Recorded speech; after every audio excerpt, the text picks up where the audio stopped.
Fala pessoal, beleza? Nesse vídeo aqui eu vou falar sobre a volatilidade do Bitcoin, como ela tem evoluído e caído ao longo do tempo, ao passo que o Bitcoin vai se convertendo aí, se consolidando como uma reserva de valor, né, competindo com o ouro. E também fiz uma estimativa de que a volatilidade do Bitcoin, ela pode, se continuar a tendência atual, atingir a volatilidade do ouro em um determinado ano. Eu vou mostrar aqui para vocês qual seria esse ano, né, quanto que a gente deveria ter que esperar se as coisas continuarem como estão acontecendo, quantos anos a gente teria que esperar para que a volatilidade do Bitcoin seja a mesma do ouro, né? E aí sim a gente tenha mais clareza e certeza de que o Bitcoin é uma nova reserva de valor, né? Que vai se comportar de maneira semelhante ao ouro. Hoje ainda não é, a gente não pode afirmar isso. Já tem gente que considera que sim, o Bitcoin é uma reserva de valor para se proteger contra governos, impressão de moeda, inflação, etc. Mas ainda a gente vê uma volatilidade maior no Bitcoin do que em ativos mais seguros como o ouro, né? Isso não deveria acontecer para um ativo que é de proteção, né? Ao passo que o Bitcoin vai se consolidando, a gente vai ver aqui como que a volatilidade ela vai caindo, tá? Mas antes de a gente mostrar aqui o tema do vídeo, só peço para se inscrever no canal. O canal é de Valo Invest, né? Eu faço análise de empresas e fundos, mas também eu faço alguns vídeos aí de Bitcoin, como que eu fiz e vou deixar na descrição 3 motivos do que um analista fundamentalista de empresas acredita que também é importante ter uma alocação em Bitcoin. Vou deixar na descrição aí e também se inscreve aí e dá um like no vídeo aí, tamo junto. Eu estou usando esse site aqui, o TheBlock, theblock.co, me parece ser um site com fonte bastante segura. A gente tem aqui diversos gráficos, índices, indicadores, né, do mercado cripto no geral, como preço, valor de mercado, volatilidade, etc. E aí eu vou mostrar para vocês aqui o da volatilidade, que é o assunto aqui do vídeo, para a gente ver. Volatilidade no mercado financeiro, como a gente sabe, é uma medida de risco, né, na teoria principal. Eu não acredito que volatilidade sirva para avaliar risco de empresas, tá? Eu acredito que o risco é outra coisa, é mais a qualidade da empresa. Mas para uma reserva de valor, para uma moeda, sim, a volatilidade é importante, porque uma reserva de valor não deveria ser tão volátil, senão as pessoas não iriam correr para lá, né? Para estocar o capital. Esse aqui é o gráfico anualizado da volatilidade de 30 dias do Bitcoin. Vamos expandir aqui para o período desde o início da contagem desse indicador aqui, que é 2017, né? Então a gente vê que nesse gráfico expandido aqui, a volatilidade ela tá caindo. É difícil de ver assim visualmente, mas se a gente fizesse uma regressão econométrica, ia dar uma linha assim, né? Uma linha reta inclinada para baixo, tá? Uma linha média inclinada para baixo, ou seja, a volatilidade ela costumava oscilar aqui de 100 a 150%, essa volatilidade anual, né? Então o que isso significa, né? Significa que os retornos ali diários do Bitcoin, num período de 30 dias, eles oscilavam de 100 a 150% para cima ou para baixo da média, tá? Então, ou seja, o Bitcoin podia estar dobrando ou caindo 50% ou caindo quase tudo dentro de uma faixa ali de poucos dias, né? Então, tipo, era uma volatilidade insana, né? Tipo, não tem nenhum outro ativo aí que a gente invista diariamente que tenha esse tipo de volatilidade. Então oscilava aqui de 100 a 150% anual e começou a cair, né? Começou a oscilar daí dentro da banda de 50 a 100% aqui até 2021. E aí começou a cair, que eu acho que foi aqui quando o mercado financeiro, grandes fundos começaram a montar os ETFs, grandes gestores começaram a entrar.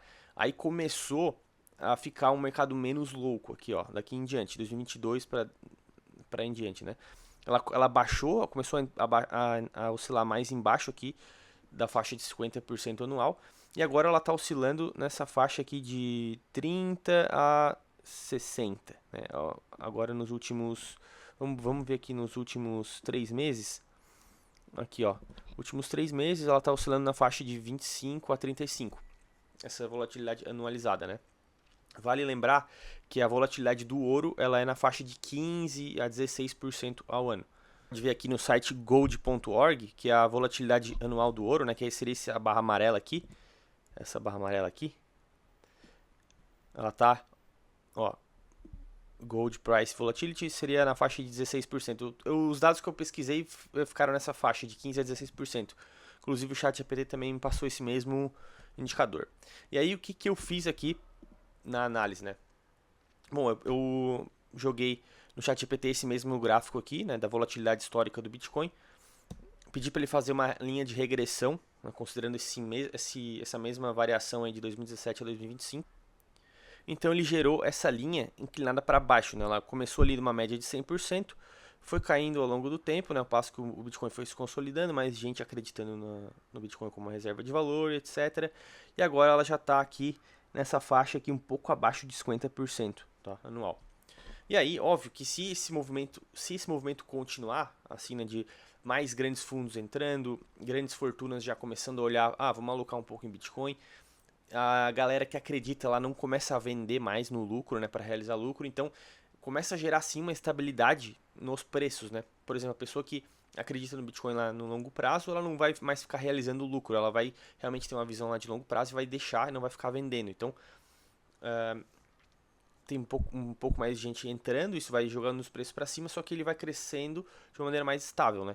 Então, talvez daria para esperar que essa linha sim vai continuar caindo, né? Então, e essa volatilidade do Bitcoin, se tudo continuar assim como tá se desenrolando, essa volatilidade vai cair um pouco mais e talvez vai começar a flertar ali com a volatilidade do ouro. E aí eu pedi pro ChatGPT fazer uma análise aqui, né, jogando essa regressão. Então essa linha vermelha aqui é a linha ali de regressão da queda da volatilidade, a tendência, né, da volatilidade. Eu pedi para ele me indicar quando, se continuar tudo assim, dessa forma, né, nessa inclinação, nessa toada, nesse ritmo, quando que a volatilidade do Bitcoin encontraria a volatilidade do S&P 500 e a do ouro, tá? Então as linhas tracejadas aqui, a linha azul é a volatilidade do S&P 500 histórica de 18% e a linha amarela aqui é a volatilidade do ouro por volta de 15 a 16%. Hoje nós estamos aqui em 2025 nesse ponto aqui, né, nessa faixa de 30 e poucos por cento de volatilidade anualizada do Bitcoin, e se tudo continuasse nessa tendência está caindo, a volatilidade do Bitcoin, ela encontraria a volatilidade do ouro em 2034, como a gente pode ver aqui no gráfico, né? Seria a intersecção desses dois pontos. Óbvio que é muito mais provável que talvez essa inclinação aqui, ela comece a suavizar, ela não vai, talvez, essa volatilidade não vai continuar caindo nos próximos 10 anos nessa mesma velocidade. Talvez ela suavize e caia num ritmo menor. Talvez, então, esse ponto aqui de encontro, talvez possa até ser um pouco mais para frente, né? Mas eu já acho que é um bom horizonte para quem. É bem para mostrar como isso é um investimento de longo prazo, né? Na verdade, nem é investimento, né? É uma aposta de que é um trade de fluxo, na minha visão, né? Tu tá acreditando que um novo ativo vai virar um ativo de reserva de valor e vai ter mais gente acreditando nisso, logo vai ter mais capital indo para lá e o preço vai se apreciar, tu tá entrando antes, assim, né? Então eu não considero como um investimento em si, mas mais é um trade de valor na minha visão, né?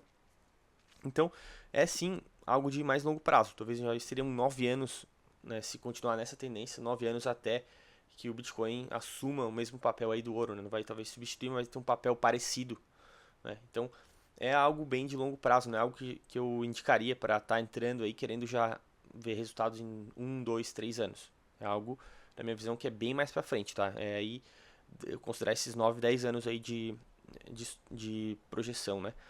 E na nossa carteira, na carteira Melhores Fundos, que eu vou deixar na descrição aí o link para assinatura, a gente tem ali no perfil agressivo um percentual recomendado de alocação para quem quer também ter essa exposição a Bitcoin de maneira segura, usando os veículos mais seguros também do mercado. Então a gente tem essa indicação ali. Quem tiver interesse, só dá um clique. A carteira tem rendido 200% do CDI nos últimos 5 anos. Garanto aí que é o melhor produto aí do mercado, muito melhor que qualquer carteira aí de research que faz diversas carteiras e tá mentindo para ti porque eles só te mostram as que vão bem. Só tem uma carteira e esse é o resultado, tá? Então é isso, pessoal. Essa aí é a análise da volatilidade do Bitcoin. Óbvio que a gente está falando de um ativo que ainda é muito arriscado. Uma volatilidade nessa faixa aqui de 30 e poucos por cento ainda é algo muito alto, né? É o dobro da volatilidade do S&P 500. Tá? Então, muita coisa pode acontecer ainda. A gente pode ver quedas ainda na faixa de 30 a 50%. É possível, né? Dado que a volatilidade é nessa faixa. Então, não é uma recomendação de investimento assim, com retornos garantidos. Mas eu acho que sim, é uma tendência que a gente está vendo no mercado financeiro. Mais gente considerando Bitcoin como um ativo ali de reserva de valor e um ativo que está ganhando market share de outros ativos na economia. Tá? Então essa é a tendência que eu estou vendo aqui. Essa volatilidade tende a flertar com a de outros ativos aí como ouro, por exemplo. Só que isso é um take de mais longo prazo aí, tem que realmente esperar um tempo. Beleza, pessoal? Só peço aí pra quem tá curtindo os vídeos aí, se inscrever no canal, dá um like no vídeo aí.